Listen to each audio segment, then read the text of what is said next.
مسلمانوں کو بے دخل کرنے کی جو کوشش کی ہے تو اس سے یہ بات اندازہ ہو رہا ہے کہ 1 لاکھ سے زیادہ، یعنی 1918 کا 2018 کا یہ ڈیٹا ہے کہ 1 لاکھ سے زیادہ مسلمانوں کو فلسطینی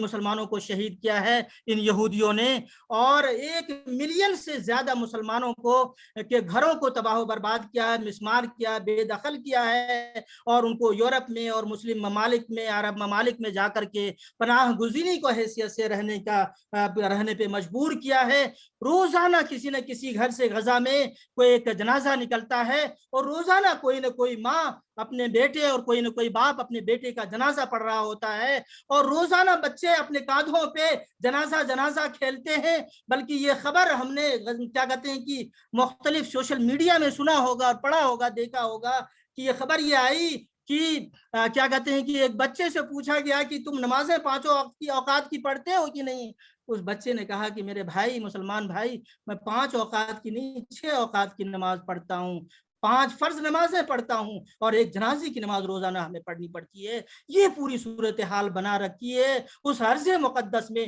اس ارض فلسطین میں۔ اب آخری صورتحال جو میں آپ کے سامنے رکھنا چاہتا ہوں وہ صورتحال وہ ہے کہ جب ان یہودیوں نے، ان غاصبوں نے اس وقت کیا کہتے ہیں کہ رمضان کے آخری عشرے میں جو صورتحال انہوں نے برپا کی، وہاں جہاں پہ کیا کہتے ہیں کہ شیخ جراح اور بیت المقدس کے ارد گرد ان یہودیوں نے یہ پلاننگ کیا اور منصوبہ بنایا کہ بیت المقدس کے ارد گرد مسلمانوں کو خالی کرا لیا جائے، اور خاص طور سے یہ غزہ پٹی جو ہے اس میں شیخ الجراح میں مسلمان بڑی قوت کے ساتھ رہتے ہیں، اور مسلمانوں کی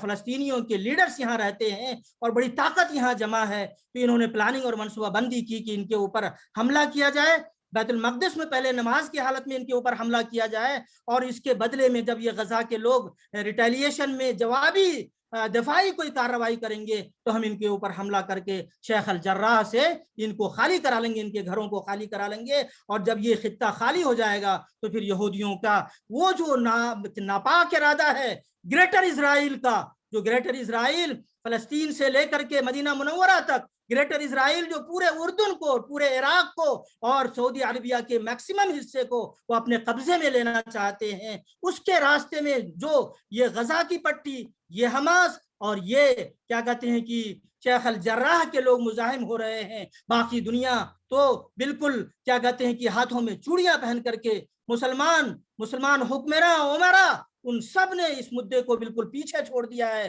انہوں نے اس مدعے کو نیشنل مدعا بنا رکھا ہے کہ ہم تو قومیت کی بنیادوں پر الگ ہو چکے ہیں، اب فلسطین کا مسئلہ ہمارا مسئلہ ہے ہی نہیں۔ وہ لوگ بالکل خاموشی کے ساتھ یہ سن رہے ہیں، اور مذمتی بیان بھی سنیں گے تو اس کو مذمت کرنے کا من کرتا ہے۔ وہ مذمتی بیان یہ آتا ہے کہ یہودیوں کو کیا کہتے ہیں کہ فلسطینیوں کے ساتھ یہ ظلم نہیں کرنا چاہیے، کسی نے یہ نہیں کہا کہ حماس کے ساتھ یہ ظلم نہیں کرنا چاہیے۔ یہ شیخ الجراح میں جو زیادتیاں ہوئی ہیں اور بچوں کو اور معصوم بچوں اور عورتوں کو جو ٹارگٹ بنایا گیا ہے، رہنے والے گھروں کو جو ٹارگٹ بنایا گیا ہے، مدرسوں اور اسکولوں کو اور ہاسپٹلز کو جو ٹارگٹ بنایا گیا ہے، کسی نے جسارت یہ نہیں کی کہ یہ کہیں یا مسلم حکمراں یہ کہیں کہ یہودی غاصب انہوں نے غزہ کے مسلمانوں کے ساتھ، حماس کے مسلمانوں کے ساتھ ان کے گھروں کے اوپر غاصبانہ قبضہ کرنے کے لیے اور ناجائز قبضہ کرنے کے لیے انہوں نے یہ جو حرکتیں کی ہیں یہ مذموم ہے، قابل مذمت ہیں۔ یہ بیانات نہیں آتے ہیں، بیانات یہ آتے ہیں فلسطینیوں کے ساتھ جو زیادتی ہو رہی ہے اس زیادتی کی ہم مذمت کرتے ہیں۔ گویا کہ اصل مسئلے کو چھپا دیا جاتا ہے لوگوں کی جانب سے اور فروعی مسئلے کو اٹھا دیا جاتا ہے، جبکہ میں نے آپ کے سامنے مسئلہ رکھا کہ فلسطین کو اگر نقشے میں ابھی اگر آپ دیکھیں تو چھوٹی چھوٹی پٹیاں ہیں، ایک دم بالکل نقطے ہیں جو فلسطین کا وہ حصہ جو یہودی قبضوں میں ہے، اور تھوڑے تھوڑے مسلمان جگہ جگہ پہ آباد ہیں۔ اصل مسئلہ تو یہ غزہ کے جسور و غیور مسلمان ہیں جو جان کی بازی لگا کر کے اسلام اور بیت المقدس کی آزادی کے لیے اور مسلمانوں کو بیت المقدس مسلمانوں کے قبضے میں دلانے کے لیے خون کی اور جان کی بازی لگانے کی کوشش کر رہے ہیں۔ تو یہ صورتحال ہے وہاں پہ۔ اب اس کے بعد اب آئیے کہ جو خاص طور سے ان ایام میں جو صورتحال پیش آئی وہ خبریں آپ لوگوں نے سنی ہوں گی کہ ابھی تک میں جو